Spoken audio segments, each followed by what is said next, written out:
sprinkling of counter magic, and of course brainstorms to tie it all together. We have Rudolph on the left, Szabo on the right. I give style points for Szabo. I see the Team 03 drop. That to me sounds you're going to a Grand Prix, not playing a PT. Sure, yeah. And could not be more wrong. He actually hasn't lost a match yet. All right, Jeremiah Rudolph on the play. He has a Candelabra of Taunos. Now, Candelabra off of a non-basic island is a tell for Cloud Post. Normally you think High Tide when you see Candelabra. Sure, but yeah. Those are basically the only two decks, I think, in the format that play Candelabra. The Mono Islands, Basic Islands, High Tide deck, and the Mono Non-Basics Cloud Post You decks. could think that this is High Tide splashing for Explore. That is something that has been played, but it's not normal. People have tried it, sure. Matthew Szabo has Stoneforge Mystic, and Stoneforge Mystic doesn't really care which one it is. In either of these matchups, I think Sword of Fire and Ice would be the equipment you want to fetch. Yeah. So he gets to, it gets an easy decision. It doesn't have to put the full-blown reads on here. Yeah. So right now, Szabo looks like some sort of Bant. I mean, he's still playing out like a Bant aggro deck. Yeah, turn 2 Stoneforge, getting Sword of Fire and Ice. He has a True Name Nemesis. So we'll be playing your basic aggro package. And some fancy Glimmer Posts. Now, I am honestly not sure. I don't know if those are promos of some kind or if those are altered. I couldn't tell you. I mean, I like what it's been done. So, you know, it has like the hex plate field on it. Yeah, I think those are alters. Sweet. Yeah. That is how Mirrodin were. You know, like, it's very tastefully done. It's the ground that you walk on in Mirrodin. Yeah. Hex plate Golem picked those up and made himself out of them. Yeah. It's almost as if Jeremiah could hear us. He's like, yeah, check it out. Yeah. Just the little wiggles. Like, yeah, these are sweet, aren't they? All right, first tech here. This is Szabo. He's going to go ahead and put Jeremiah back down to 20. He gained life off of Glimmer Post. Almost plays a Wasteland and decides that he would rather hold it for, I guess, a more of a surprise, I suppose. Although once you half play it, that kind of gives it away. Yeah, I mean, it'll probably still realize full value in the matchup. Cloud Post is a deck that, you know, it can't really play around the Wasteland. When it puts, you know, Cloud Post will come into play tapped, and there will be that opportunity where Szabo can Wasteland them. Sure.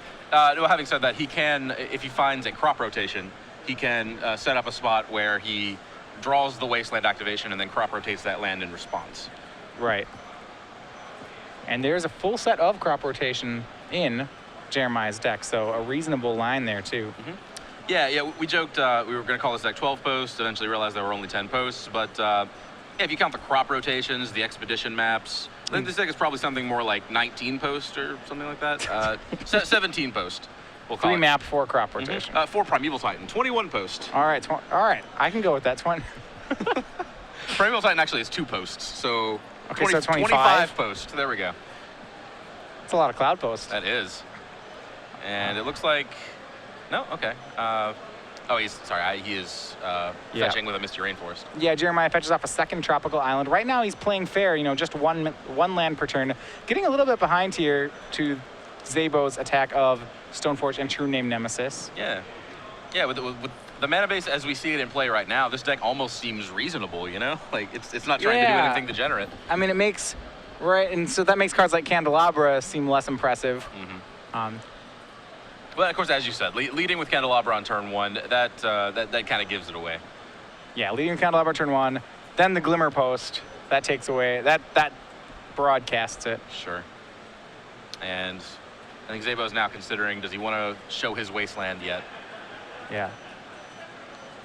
He's going to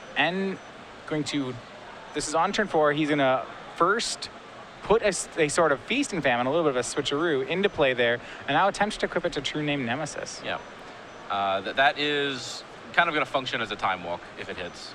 Him getting to untap will let him tap the Wasteland for mana, but still leave it up to activate.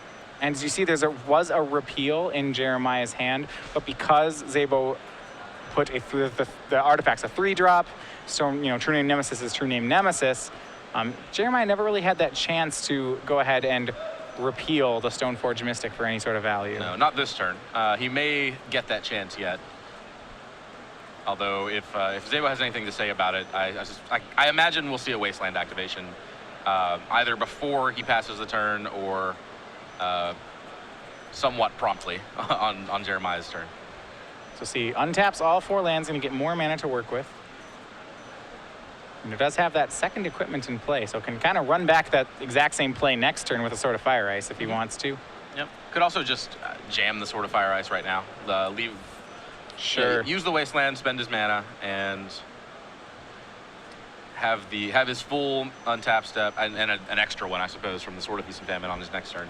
So after the untap, this is exactly the play you were talking about. Szabo goes for the Wasteland on Glimmer Post. In response, Rudolph goes ahead and he crop rotates away that Glimmer Post into a Cloud Post. Yeah, upgrade. Floating a colorless mana, so we actually can use the Candelabra to go ahead and untap the post if he chooses to. Sure. Well, of course, right now it would only net 1 mana anyway. Or wouldn't Right. net any. It would only generate one. Because the Glimmer Post Yes. is gone. Of course, he can use that mana on Sensei's Divining Top. Now, hold on. If he had that available, I'm starting to wonder, he could have floated 2 mana off the tropical islands, crop rotated one of them away, then gotten a Cloud Post, untapped with Candelabra, retapped and bounced the sword. Doesn't that work? Doesn't that nets a mana, or is he still 1 short? I have never been so thankful that I am in the booth with a mathematician. Okay. Well, I don't even have the answer. All right. Here he bounces the Divining Top on that step. He's just going to cycle the repeal. Yeah, I don't either, so if you're wondering. That sounds like it works. Figure that out. You sold it. All right. But, I sold it by saying it convincingly Yes. enough. All right. well, certainly with this Cloud Post now, he has opportunities anyway within his deck to generate enough mana to turn it off. And we actually see a Moment's Peace sitting in his hand, so that's going to stop those Swords activations for 2 turns.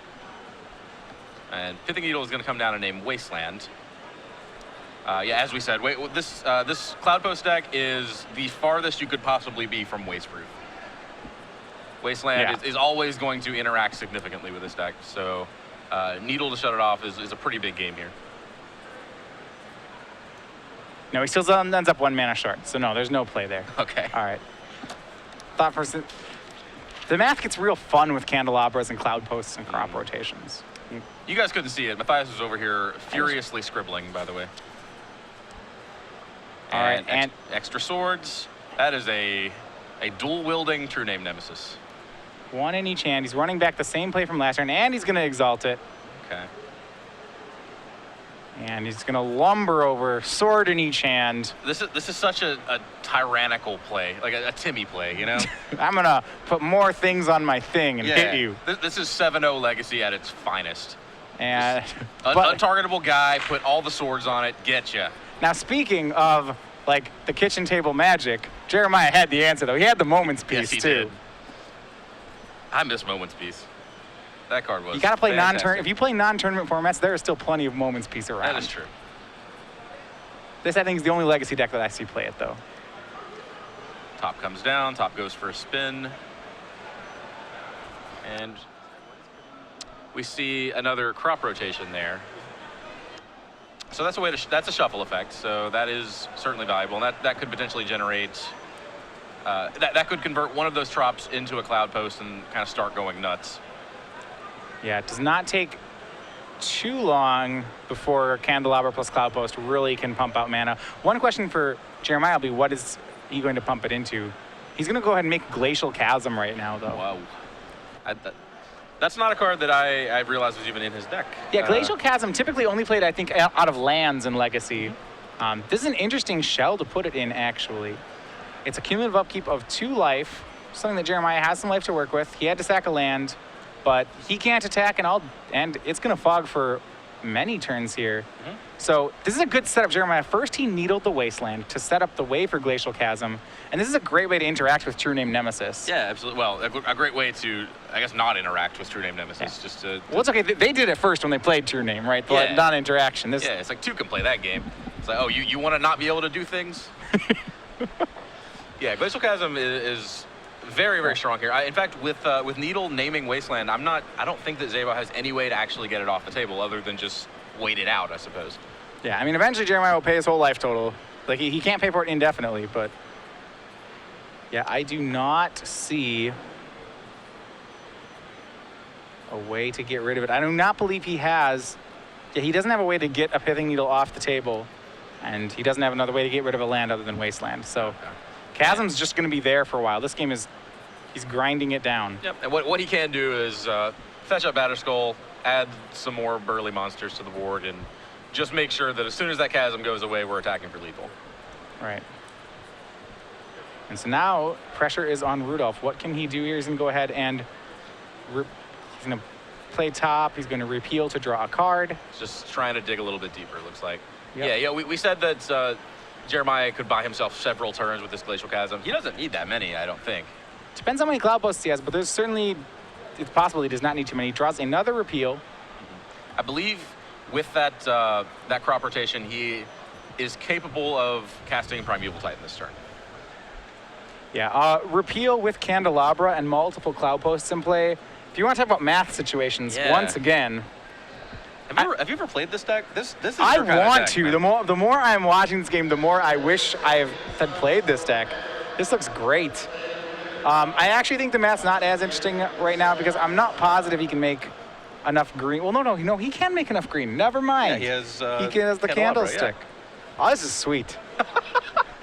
Priority number one for Matthias is the math interesting. I've said that.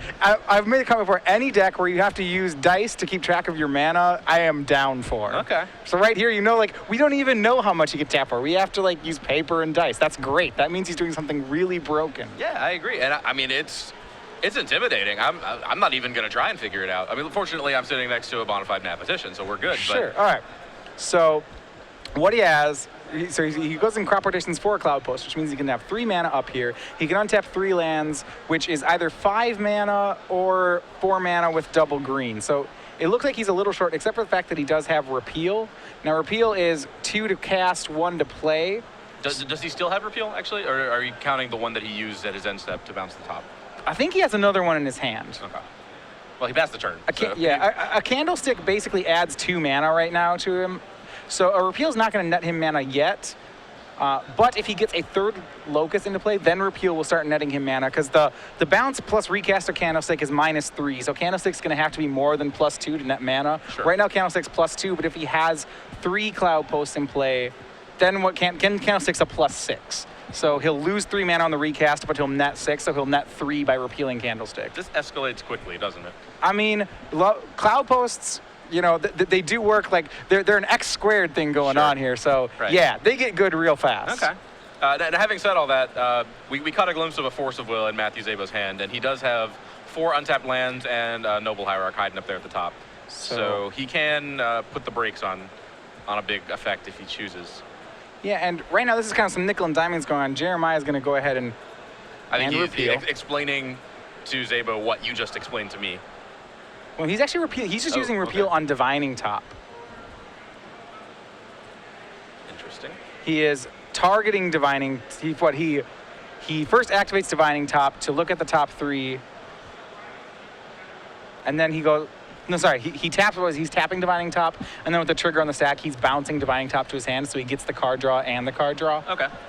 He's using it as this neat card advantage engine. Sure. Nickel and diming sounds about right for that, but yeah. Yeah. It is a bonus card when you do it that way. Sure. He'll do what he can. And that was all. It looks like at Szabo's. Oh no, it wasn't. Sorry, he started to untap things. I was like, was that his end step? That doesn't sound right. That was on Szabo's end step. Jeremiah now has to pay 4 life this turn to maintain Glacial Chasm. He can pay 1 more turn. That'll be 6, and then he's going to have to let the chasm go. I have Ugin. That's a pretty big draw. That seems important. Yeah, if he... I mean, he, of course, has access to 1 Emrakul and I believe another Kozilek, I believe. Yeah, he's a little hamstrung right now for the fact sometimes you see these lists play something like Explore to kind of ramp out, but he doesn't have them in his list, which means when he plays Eye of Ugin, he's not making a locus for the turn unless he crop rotates into one. Sure. Turns out he doesn't need any more help to cast some Eldrazi. Yeah, so you see there, it was 6 mana off, it was 4 mana off the Cloud Posts, 2 mana off the Eye of Ugin, so that's 6. 2 more off the Drops, that's 8. 2 more off the Candlestick, because Candlestick right now basically, you could think of Candlestick as something that taps for 2, because of how it targets the Cloud Posts. Yeah. So that's 10. Yeah, and he does have that crop rotation still in his hand, so even though he uses his land drop for the turn on Eye of Ugin, he does still have the opportunity to put more loci into play. Yeah. Locuses, loci, what do we... I believe it's it's an I. I've written right. it a bunch. Okay. I think it's loci, but or Loci. All right. I would not have locus, guessed loci, or loci. I don't even know how to say it. I just have, You are, I've written it a bunch and I've said. you are taking know. me to school all different ways. No, I don't know the answer to that one. I probably mispronounced it while referring to multiple locus. Okay. All right. So the Kozilek does get countered, but of course it is a trigger when cast. So Jeremiah's still going to get to draw those All right. 4 cards. The plural of focus in math is foci, so I'm going to say it's loci. Loci. If, All right. if focus is foci, locus should be loci. All right. I'm in. All right. Yeah, so he countered the Kozilek. Jeremiah still gets to draw 4. He just doesn't get an Eldrazi. Mm-hmm. And I think the drawing 4 was the important part there. Maybe, well, he's got to build up to Emrakul next turn, I would think. He's going to lose that Glacial Chasm. Well, with crop rotation into a 3rd Cloud Post, I think he can get there. Well, I don't know if he can tutor up Emrakul and cast it. I think he can do one or the other. That's, tutoring up Emrakul and casting it, that requires 22 mana. That's a tall order. It requires 20, right? The Ivugan actually reduces the cost of Emrakul to 13. Yes. Okay. Yes, 20. I guess I was like thinking about it as, okay, I taps for 2 in a way. But you're right, yeah, it's 20. So if he turned one of his tropicals into a Cloud Post, he has 9, and then goes down to 3, and then 15. Yeah, he is a bit short. He's going to go ahead and, this time he's going to go for show and tell, though. By the way, he plays 3 of those as well. Just in case you didn't want to hard cast these Eldrazi, you can just sneak them into play. Yeah. And you know what? You talking about how you had 0 explorers, you had no way of putting extra loci into play. But he totally does. He can show and tell loci into play. This is the sweeter one. What if the best way he can make enough mana to cast Emrakul this turn is if he show and tells a Primeval Titan into play and gets 2 Cloud Posts, he can actually net mana off the show and tell because of Candelabra of Taunos. Okay. I'm intrigued. So anyway, if he puts 2 Cloud Posts into play, now they'll tap for 4. He can float 4 off and put 4 into Candlestick, and we untaps his Cloud Posts. Well, that's 16. So now we're talking Emrakul. Yeah. Guys, I have never seen Matthias so excited about a game of Magic in my life, by the way. Oh, you gotta watch like more degenerate things than this. Okay, fair. This is sweet though. This is suspense, is what it is. I want to know what's hiding behind that show and tell. It looks like Szabo's going to go digging for something to show and tell himself. Ooh, he found a Caracas. That seems pretty sweet. Yeah, that's tempting for sure. It's either that or it's Judge's Familiar. Those seem to be his options. Oh, he has all right, he's chosen a card. Yeah, Primeval Titan. So there we go. All right, this is a mana accelerant. That's the best part. Yeah, that is beautiful. Part of me really wishes, just for irony value, that Szabo had kept that Judge's Familiar. Just like his picture, Szabo, like coming to class with like his dad's owl or something. Yeah, it's just like, check it out. It's the Judge's Familiar. Like just the comparison of Judge's Familiar to Primeval Titan here. So because you're right, that Primeval Titan is going to enable a cast Emrakul this turn. If he has it in his hand, so right now he currently has 5 mana, so he can untap 5 lands. Post 5 lands, he'll have 17 available. That's not enough to search up and cast Emrakul. Okay. Unless has he made a land drop for the turn yet? I don't believe he has. Well, that could matter then. Oh, no, now he does have enough. So if he repeals the Candlestick and recasts Candlestick, remember, Candlestick is basically taps for 12 right now. Right. So if you feed it 4 mana, it will make 16. Okay. So repealing it costs 3 mana, but you're netting 9 mana by recasting that. So we had 17 mana, now we have 26. That is enough for searching up Emrakul and casting him. Okay. So what you're telling me is, even if Szabo had a Judge's Familiar in play and could tax him for 1, it wouldn't be good enough. No, I mean, he can't his out anyway, right now, I think, is he wants to hope that Jeremiah pays for this Glacial Chasm. Oh, sure. That's where we're going, huh? What, is it a? And looks like he's going to Swords of Plowshares, the Primeval Titan in response. That won't do, but that actually is. I don't even know if I'd want to give Jeremiah 6 life. Yeah. Well, it's still. It's actually still lethal, I suppose. This is kind of a pact situation, I believe, right? If Jeremiah untaps and draws a card, I'm very curious on the ruling there. If he draws a card, does he lose? Yeah. Because I think it's the other way around. Okay. I think it's like forgetting to pay Echo. So if you draw the card, you lose your cumulative upkeep card. You aren't locked into paying it. You're locked into not paying it. Yeah, that makes way more sense. This is like one of the few situations I've ever seen where you would be hoping for the opposite outcome if you're the opponent. Yeah. Normally it's just like, please forget, please forget. Now if he forgets, he's safe. Yeah. Yeah. Please remember and make the wrong call. That's way harder to have happen. I don't see that one happening. So you do notice that there is the Caracas there from Szabo. Mm-hmm. The problem is that Emrakul doesn't have to attack because Jeremiah has enough mana. Well, I'll hold up. If Jeremiah gets enough mana to recast Emrakul every turn, doesn't matter if there's a Caracas. Sure. Now remember, to actually go and find and recast Emrakul, he needed to repeal that turn, so he actually doesn't necessarily right now have the mana to do that play every turn. I think he does. He has 16 just sitting in play with the 4 Cloud Posts, right? Yeah, but the Emrakul won't be in his hand. Oh, if it's bounced. Okay, yeah, you're right. If it's bounced to his hand, yeah, he can just recast it every turn. So yeah, you're right. I don't see any way out of this for Szabo. Well, he could take 15. Then that's Jeremiah's got to kill his own Eldrazi and find it and recast it. Okay. Or something like that. And I think that's the line then, isn't it? Well, what he could do is if he can find one more Cloud Post or one more Locust. So right now he can swing Emrakul, put Szabo down to 13. And on that turn when he swings, I don't know, it's possible he could like find an Eldrazi, find an Ulamog. Well, actually, this is a much simpler solution. It looks like what he found was a Glimmer Post. But he's not so he gains 5. Yeah. He actually could have paid for it then, it looked like, but he decided not to, so. Yeah, I mean, it did decide not to. Well, he would have had to pay 8 and then pay 10. So right. he needs to find another Glimmer Post on top of that one. No, he does not have an Ulamog. I believe he could make enough mana right now to swing with Emrakul. No, I was going to say to swing with Emrakul, find Ulamog, kill Emrakul, find Emrakul. Yeah, kill Emrakul, find Emrakul. You can use the Iwugan twice thanks to Candelabra, recast Emrakul. That's a lot of mana. That's a lot of mana. It's a very bizarre line of play. He drew Repeal, which it would be really cool if you could just repeal his Emrakul and recast it. Unfortunately, Emrakul has protection from repeals. Yep, he has protection from spells. Is it it colored spells? Colored spells, okay. Yes. You can Not of This World Emrakul. You sure can. Very flavorful, too. Yes. Yeah, very rare that you find yourself in a spot where you want to repeal your own Emrakul. You could Ghostfire him 5 times. I don't know. There aren't many spells you can target him with. I don't know how you have 5 of the card. You have to like twin cast it. You have named the 2, actually, that you can target. All right. Unless there is a Ghost Flame in play, I suppose. There are ways.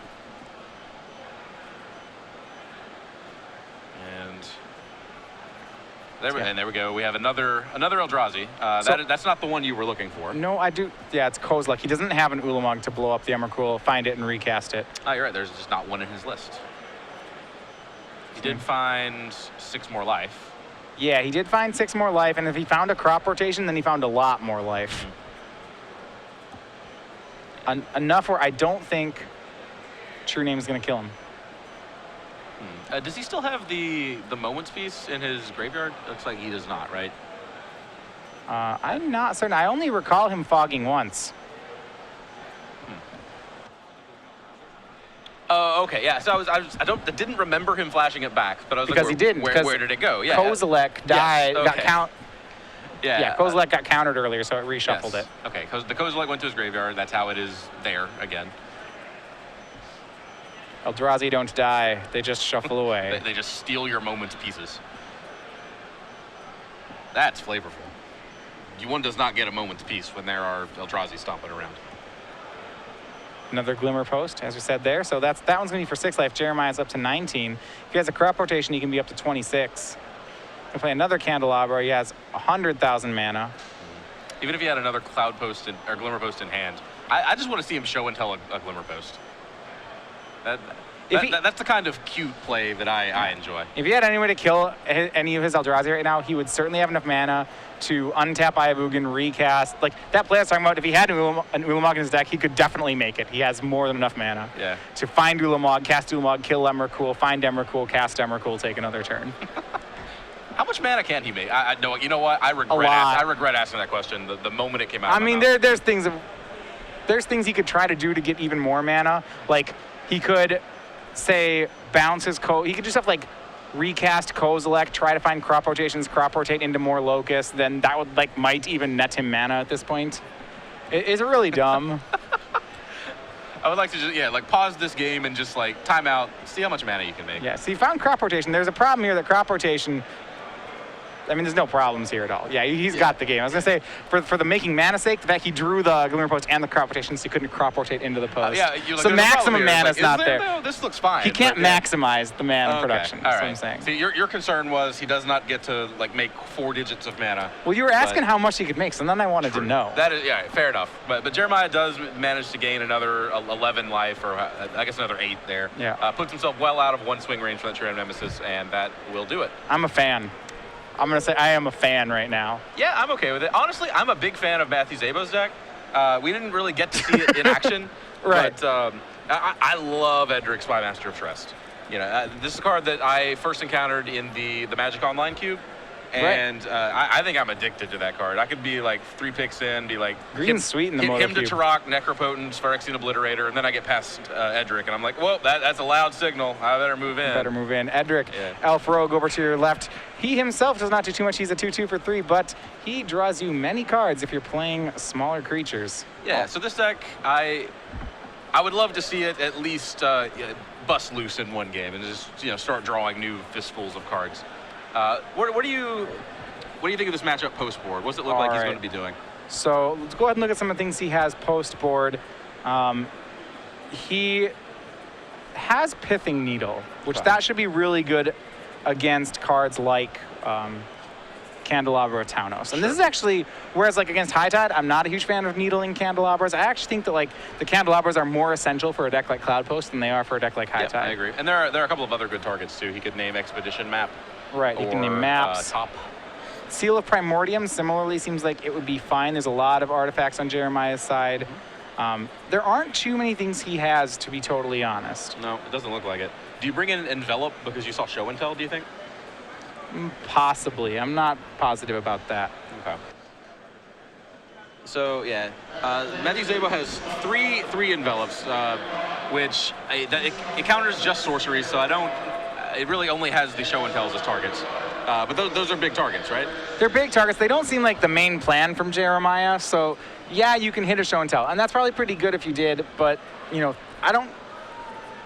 envelops for a deck that only runs maybe 4 sorceries, that seems like a little much. I agree. Okay, and on Jeremiah's side, we see... This is such a strange deck. I don't know. I don't even begin to know how it boards. I see 4 Phyrexian Revoker, and that card that cannot turn off Wasteland. So that's the big activated ability that he would like to turn off, but he can't name that. No, he could Revoker equipment if he finds that a sword is really problematic. Mm-hmm. He has access to 3 Swan Song, 3 Mindbreak Trap, 2 Ensnaring Bridge, I think. Yeah, this is. Ensnaring Bridge is interesting in that it actually can hold off a True Name Nemesis. I don't know how easily his deck can empty its entire hand is the one thing here. Well, if it gets access to, if it cuts loose, if it starts cloud posting, once you get into 80 mana or whatever. I think I like Bridge, and I'm not sure. We did see how good Glacial Chasm was. Mm-hmm. Glacial Chasm, I would say, won Jeremiah that game.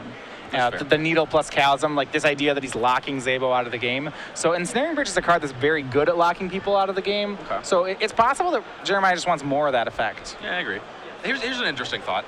So if you see Glacial Chasm in game 1, if you're Matthew Szabo, you see Glacial Chasm, do you assume that there is a Life from the Loam or a Crucible of Worlds or something like that that could recur it? I would have thought so, right? Yeah. Glacial Chasm Crucible seems really good. Yeah, and we're looking at Jeremiah's deck list. He has none of those effects. He gets his one shot at Glacial Chasm. Well, actually, I guess that's not true. He can go to the graveyard and they can be shuffled back in from an Eldrazi. Right. So maybe that's how he does it. I think it's more just there to crop rotate into. It's, he's playing cards like Moment's Peace, and the investment to play 1 Glacial Chasm when you already have a set of crop rotations, it's gives you this Moment's Peace you can tutor for very easily. Sure. Okay. So, given that there is kind of a half loop, I suppose, it's a really roundabout loop, but it is a loop. How much do you value Graveyard Hate if you're Matthew Szabo? He has access to 2 Rest in Peace. Yeah, so my worry is that I'm not sure how much Jeremiah actually loops stuff out of the graveyard there. I probably don't like it enough. I Sure. don't think Yeah, well, it seems too incidental, right? Yeah, well, we can see his deck list. We know he doesn't really. We know the graveyard is only kind of a All right, sideshow. so you'd have to brainstorm like how much graveyard recursion could a Cloud Post deck have, and that's. Well, you didn't see that much, but how much could be in there, and that's a judgment call, right? Yeah, well, I mean, there's no stock version of this deck list, so I mean, we don't know. Maybe he's got like Academy Ruins even, or something weird like that. Sure, that's a card that's good with a lot of mana. Yeah, it could be Academy Ruins. Academy Ruins Mind Slaver, that seems like something someone could do in this deck. Sure. All right, well, we're underway for game 2. Szabo starts off the turn with Judge's Familiar. Looks like Jeremiah went for Pithing Needle, and it was dazed. One would assume that he was going to name Wasteland there, but we don't know because it didn't happen. Szabo plays a second Judge's Familiar. Feels like standard. I know, I love it. Judge's Familiar, a 2-time Pro Tour champion. So don't you sass Judge's Familiar. They won't want That's true. He in the hands of both Craig consecutive Wesco Pro and Jeremy Tours, Design. right? He won Yes. consecutive Pro Tours. Yes. Szabo dazes a Candelabra this time, and Jeremiah keeps going with 1-mana artifacts. He plays a Pithing Needle. No lands left to daze, so Needle will resolve. It names Wasteland. Does in fact name Wasteland. It could have named Judge's Familiar. So. Oh man, what a blowout! Right? If he's trying to force a show and tell through. But no, name's Wasteland. Maybe this one. More- I think this one will name Judge's I like Familiar. that this is a triple Pithing Needle hand that Jeremiah's on. Yes. He Yes, the second needle does in fact name Judge's Familiar. all right. How gutsy he's keeping a triple Pithing Needle hand. Second needle names Judge's Familiar. Sentences I did not think I would say in the booth today. Yeah, he's gonna try to repeal either a bird or the Judge's Familiar Needle. Either way, Szabo's gonna Spell Pierce. He doesn't want to let Rudolph cantrip. Edric one time. What a No? weird Okay. matchup. Well, one player's played 2 Judge's Familiars, and the other player's played 3 Pithing Needles. So in the epic matchup between Judge's Familiar and Pithing Needle, the Judge's Familiars win, but it's very slow. Yeah, well, we've seen so much interaction already. I mean, there were 2 dazes, a Spell Pierce, Szabo's still sitting on a Force of Will in hand, and of course these 2 Judge's Familiars. Yeah, I mean, what Szabo would like to see here is actually the namesake card of his deck. An Edric here would be excellent with these Judge's Familiars. He'd like to see it, and so would I, frankly. That's a card that even if you lose to Edric, you gotta, I mean, it's pretty sweet to Right. see the card just on the battlefield. Yeah. Look like Szabo has True Name Nemesis, naming Jeremiah Rudolph, of course. It's weird that True Name Nemesis is the 3-drop he least wanted to see there. Yeah, I mean, that's true, like, in a lot of these non-interactive matchups. True Name's just kind of a 3-1, but Szabo's dealing a lot of damage. Jeremiah's down to 8, and I believe down to 7 off cracking this fetch land. He has 5 lands, 3 Pithing Needles. 2 turn clock, and Jeremiah doesn't have a lot of action here. His hand was just 5 lands, 3 Pithing Needles, a Glimmer Post. I mean, it was lacking a couple things. Yeah, it was. Not saying that it was wrong to keep. I'm just saying. Not every 7-card hand is the Stone Perfect has it all, but Yeah, I mean, he's just got this one. He's got some more lands. yeah. I mean, he's taken what, like 6 draw steps now? Like, I think it was reasonable to expect. Hey, there it is. Yeah, Primeval Titan. Reasonable to expect something like a Primeval Titan. He fetched it down to 6 for Primeval Titan. It's going to get forced. Szabo Rudolph's says going to be down to no. 1. Oh, he can win from here.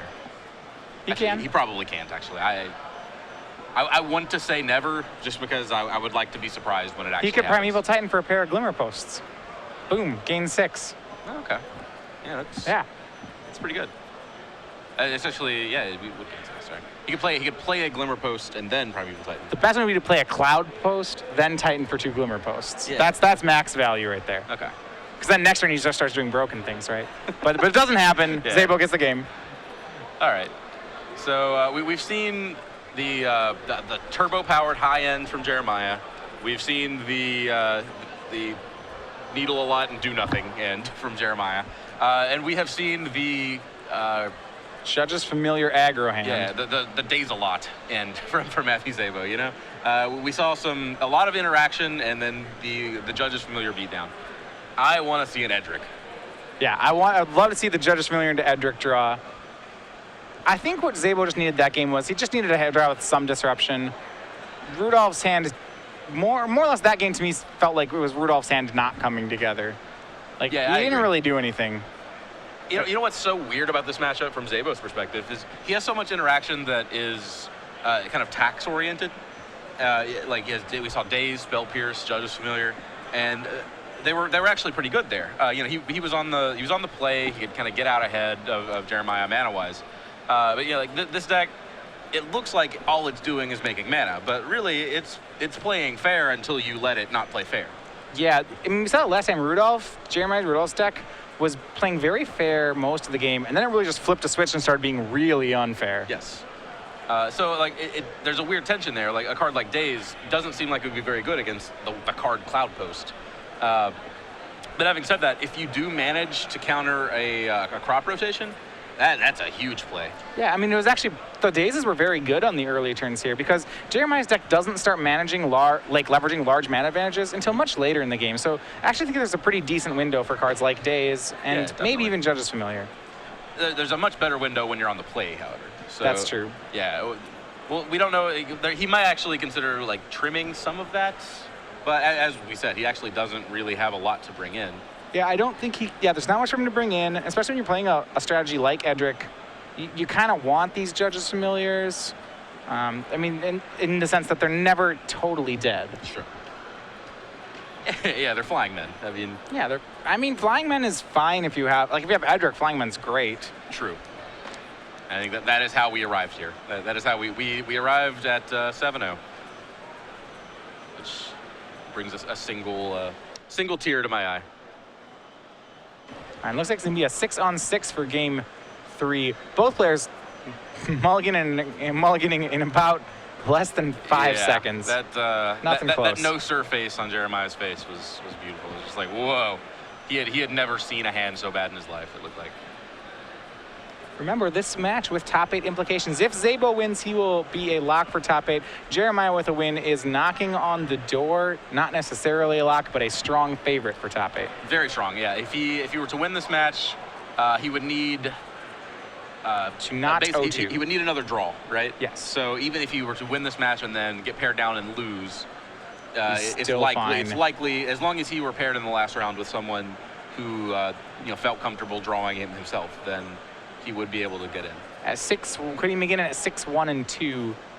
I don't actually, know. yeah. No, he can't. That's worse than 7-2. You're right. So no, he needs a win after this one. I'm telling you, it's a good thing I'm here with a mathematician.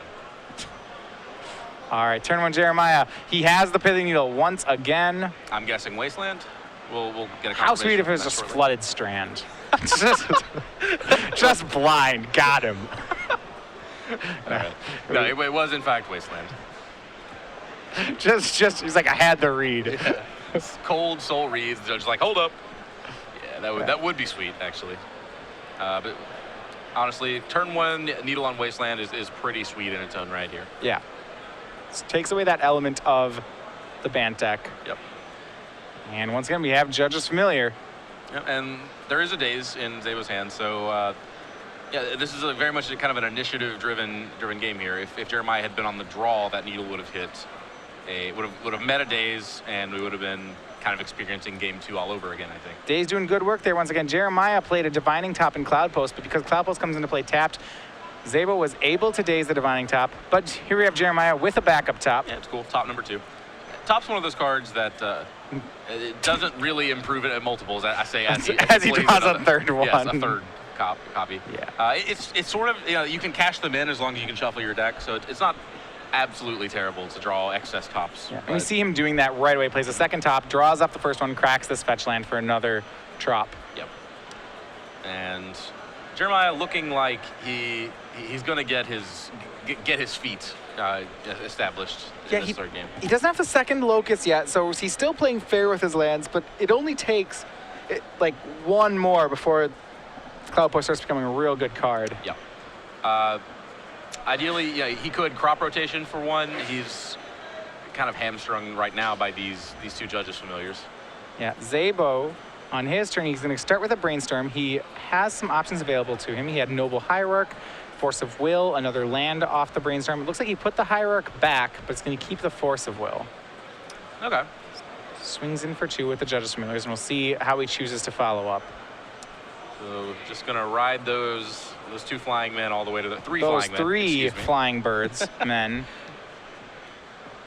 That's a reasonable clock. This is the game plan right here. Love it. This judge is familiar. I mean, he's going to redraw those other cards. I don't think he has the fetch line to crack. Sure. So Brainstorm gets him his good cards early, but doesn't help him select cards. Yeah, well, he has a Stoneforge mistake. That can shuffle. All right. So, he's going to draw 1, but... And danger, Cloud Post number 2 for Rudolph. And now he plays Ensnaring Bridge and the last card Expedition map says go. Ensnaring Bridge, as you said, gets to empty his hand. And seems excited about it, in fact. Yeah, well, this is pretty powerful. He can map for Eye of Ugin here. And Szabo currently under the lock of Ensnaring Bridge. Yeah, what can Szabo do to get out of that lock? Do we have... He does not blow up in artifacts very well. There's 1 Seal of Primordium in his sideboard. And... He can attack with Noble Hierarchs. Oh, okay, that works. Sure. They attack as 0/1s and then exalt to bigger, so you can hit someone with a 0-card hand Ensnaring Bridge with Noble Hierarch. Okay. It is less than stellar. Yeah, not the most reliable plan, but it is a plan. Don't put any equipment on the Noble Hierarch. No, Don't that do won't it. work. Yeah, as I said, he has the 1 Seal of Primordium, which we do think he did bring in. And he has 2 Enlightened Tutors, actually, so that's kind of a virtual 3 Seal of Primordium. If he brought all those in, then he can do it. And he has seen Ensnaring Bridge already, I believe. No, he did not. No, is this the... Oh, no, we talked about it, but he actually hasn't seen it. So it's possible he's just cold to this. Yep. Again, I don't see why he wouldn't bring in Seal of Primordium.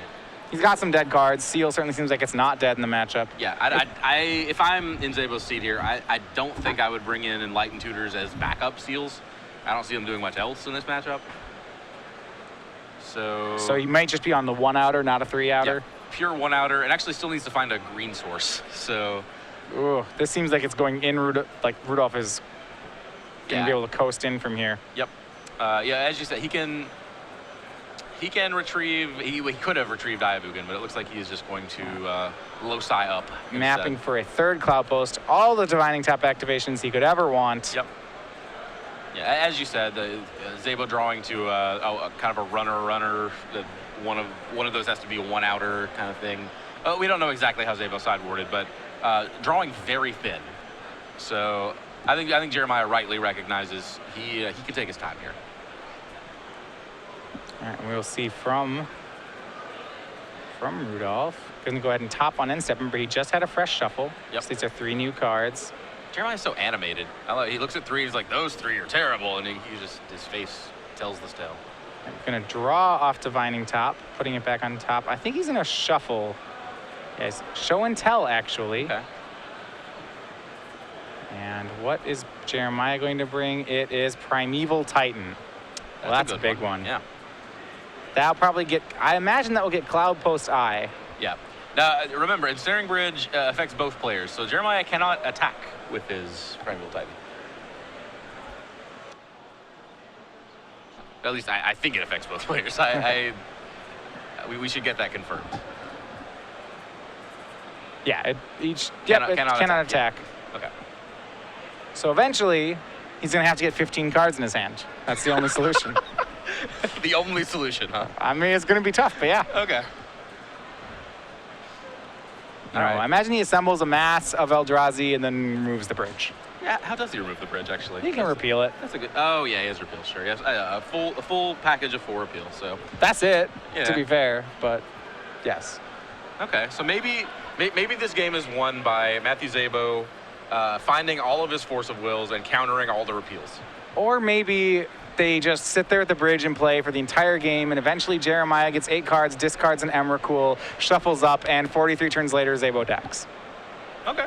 Yeah, that seems like a reasonable plan, too. Yeah, honestly. 7. How much time's left in the round, though? We got to check on that one. Yeah. I mean, if I'm Jeremiah, I might just try that. I mean, just because it sounds hilarious? Yeah, well, you're on camera. You get to, like, just enjoy your time, you know? Yeah, he taps 15 for a Kozilek. He's going to draw 4 cards. What if he can't get rid of those, though? He should have, what? He has 5 floatings. He has 5 loci. Another Ensnaring Bridge. Okay, so... Well, that's actually, a second Ensnaring Bridge is kind of problematic. It means he's going to have to repeal it again. Yes, it is. Well, okay. It's problematic for both players, yeah. It's problematic in that Jeremiah has to get rid of them both.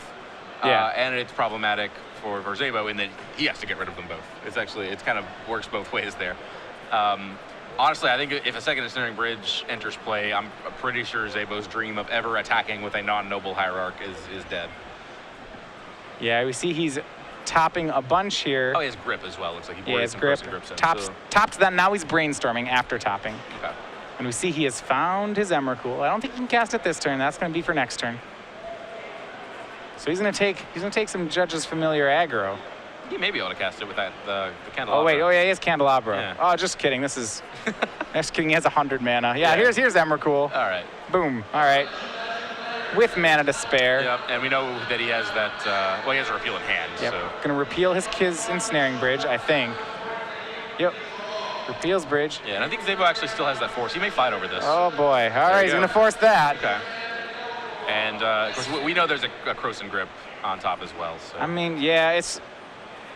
The problem is that Szabo, he can force that all he wants, but he doesn't have a way to stop what's going on. He's just, it's delaying more than anything else. How much mana did he have in the pool? Do we know? I mean, When I wonder he tapped 16, so he had one floating. What I want to know is... I don't know, a lot. Like, can he do it now? Were these 3 Judges familiars live? I assume not, right? I don't think so. Okay. They certainly aren't live against Krosan Grip. Yeah, that won't work. And now Jeremiah Rudolph is going to take his extra turn off Emrakul. There is no Ensnaring Bridge. Creatures will be able to attack. Oh, he gets to attack with both Eldrazi. Oh, yeah. That is beautiful. Oh, he's swinging this turn. We're not in the bonus turn yet. He's swinging this turn with Primeval Titan, getting 2 bonus lands. Okay, just a little extra value, sure. Just suiciding it into this Batter Skull. Yeah, I can't believe in game 1 I accused Matthew Szabo of tyrannical magic for putting a couple of pairs of pants on his true name nemesis. Look at Jeremiah Rudolph. There's 1 Eldrazi's not enough for him. No, he's got a lot of power and toughness on the board. A lot of mythics. I like it. It is all about the dinosaurs. Yeah. All right. And there we go. It looks like that does it. Jeremiah Rudolph wins to stay undefeated. He is at 7 wins, 1 draw. Looking for 1 more win for top 8. And Matthew Szabo at 7-1. Probably still in with a win next round, to be totally honest. We're just over the cusp of not into 10 rounds. But